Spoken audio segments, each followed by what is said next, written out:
Como eu entendo o golpe militar? Ele foi um dado de determinada conjuntura? Eu diria que sim, de uma conjuntura de crise, uma conjuntura marcada pela ascensão de lutas sociais no campo e nas cidades, uma insatisfação grande entre jovens, uma insegurança da classe média, mas isso só não explica. Nós devemos entender que havia um projeto de poder gestado desde os anos 50 e que vai se acentuando e aperfeiçoando nos anos 60.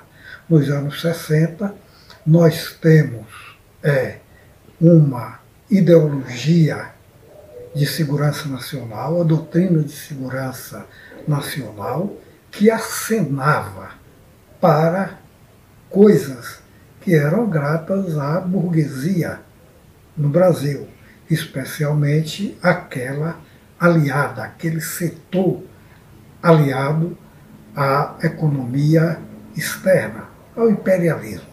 Esse grupo de militares que vinha já aperfeiçoando sua técnica de comunicação, elaborando cada vez mais a sua doutrina, que ao mesmo tempo era um projeto de poder e um projeto para o país, ela se une, posso dizer, perfeitamente com os setores mais retrógrados da burguesia brasileira, com uma classe média, em grande parte ansiosa e insegura, e diante daquela crise instalada, houve a condição de prosperar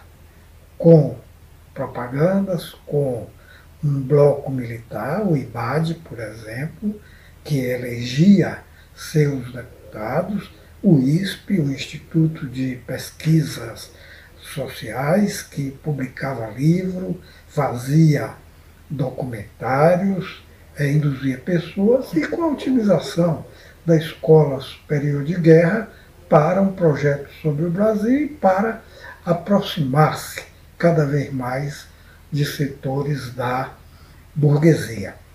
Do ponto de vista internacional, tratava-se de aproveitar capitais disponíveis internacionalmente para o seu investimento no Brasil.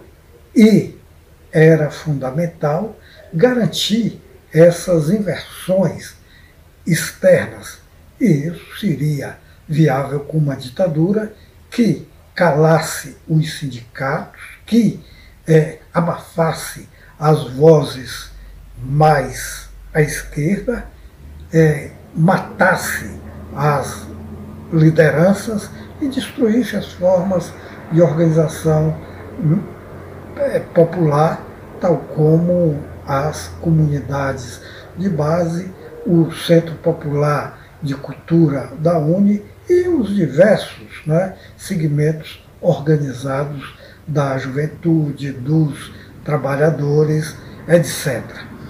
O golpe é dado com uma ajuda externa dos Estados Unidos, que garantia o apoio militar caso ocorresse a reação, e um apoio interno muito preparado, com setores da igreja afirmando a luta anticomunista, setores da intelectualidade pregando um projeto de poder que levasse em conta a inclusão do Brasil no chamado mundo ocidental, a existência de fronteiras meramente ideológicas e, sobretudo, a ideia de controle daquilo que era dito como o poder nacional, a necessidade de ter em sua mão o poder nacional, visto como poder militar, poder político, poder cultural, poder de domínio sobre os instrumentos da propaganda e os aparelhos de Estado. O golpe vem e logo ele diz para que é que foi estabelecido, porque logo sindicatos foram invadidos, suas diretorias perseguidas. É o caso entre nós aqui de Vitória da Conquista, com a invasão, a destruição do sindicato dos trabalhadores na construção civil. É o caso do impedimento do funcionamento do sindicato dos jornalistas, é o caso da perseguição a diretores do então forte sindicato dos bancários, sindicato que havia conduzido em conquista a greve geral de 1962, aquela greve nacional ocorrida há 2 anos. Não é? E o massacre ao grupo de esquerdas, aos católicos envolvidos com as lutas sociais e, ao mesmo tempo, uma aproximação muito grande com os setores dominantes da Igreja Católica, das diversas igrejas de denominações evangélicas, a censura de livros, que depois se transformou em censura prévia, a censura a espetáculos, a censura às artes, a censura aos jornais, a edição de uma nova lei de segurança nacional e o julgamento dos chamados crimes contra a Lei de Segurança Nacional pela Justiça Militar. E depois isso avança de tal maneira, a ditadura vai num crescendo, que com ato institucional, não é, os poderes do presidente da República, na verdade do ditador, eram poderes majestáticos, poderes da época do absolutismo. Desde o primeiro momento, a cassação de mandatos, desde o primeiro momento, a suspensão de direitos políticos por 10 anos, podendo ser renovada, e depois deborda, a ditadura militar para a perseguição desenfreada a seus opositores, a tortura que envolvia pessoas de diversas classes, de diversas situações, alocados em qualquer nicho da economia, capaz de matar tanto deputados ricos, de destruir, desaparecer com o corpo, quanto trabalhadores, paupérrimos. É uma ditadura capaz de não ter nenhum freio, e logo seguem torturas cujos relatos são assustadores, e o não respeito de maneira nenhuma à integridade de qualquer pessoa. A ditadura, ela se expande em todo o território nacional, ganhando apoio daqueles que foram derrotados em eleições de 62, né? Daí a perseguição a governantes, a prefeitos, a vereadores, etc.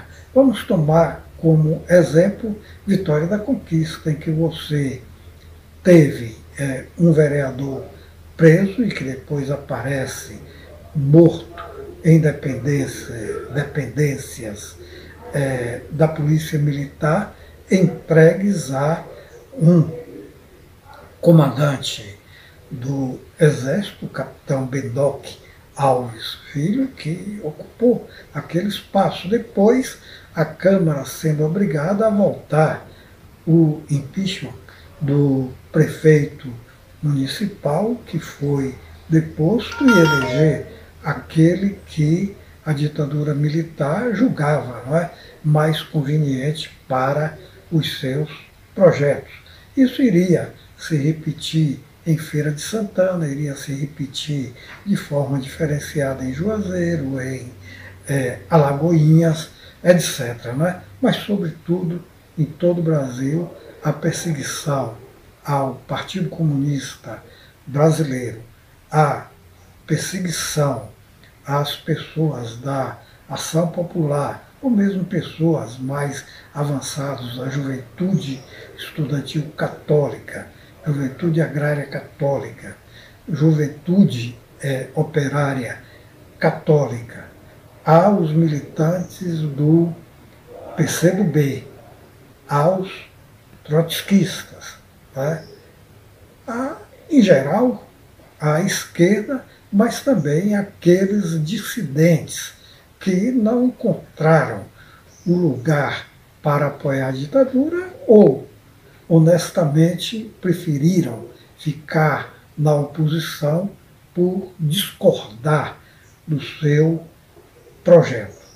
Tivemos, assim, os anos terríveis em que o principal da política econômica foi visto naquilo que se convencionou chamar de um milagre brasileiro. Uma política econômica que importou em sufocar os salários, comprimir os salários, fazer o arroz salarial, induzindo, não é, uma taxa maior de mais-valia, importou na expansão do crédito. Foi um momento, não é, em que as empresas, não é, emprestavam dinheiro para o consumidor.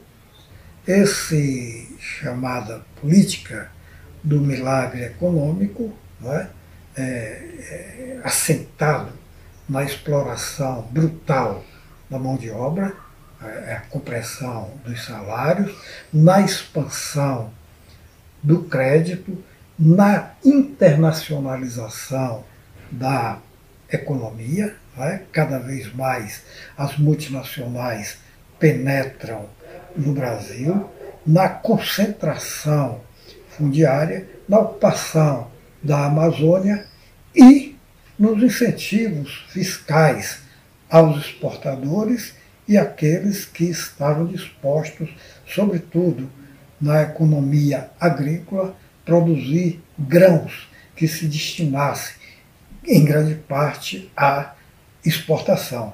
Daí os programas de incentivo ao cacau, os programas de incentivo ao café, né? Os programas de plantação do arroz na Amazônia e, ao lado disso, naturalmente, a expansão também da atividade pecuária.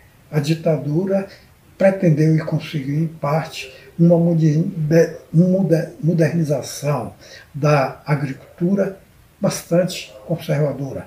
Pode ser uma contradição, mas com isso a gente quer dizer, não é, uma utilização da ciência de novas técnicas na agricultura sem abandonar o seu traço fundamental, que era, né, os pagamentos diferenciados e miseráveis aos trabalhadores rurais, a manutenção do aluguel das terras, não é? E de afloramentos, igualmente nos lugares mais atrasados, e a conservação, sobretudo, do latifúndio.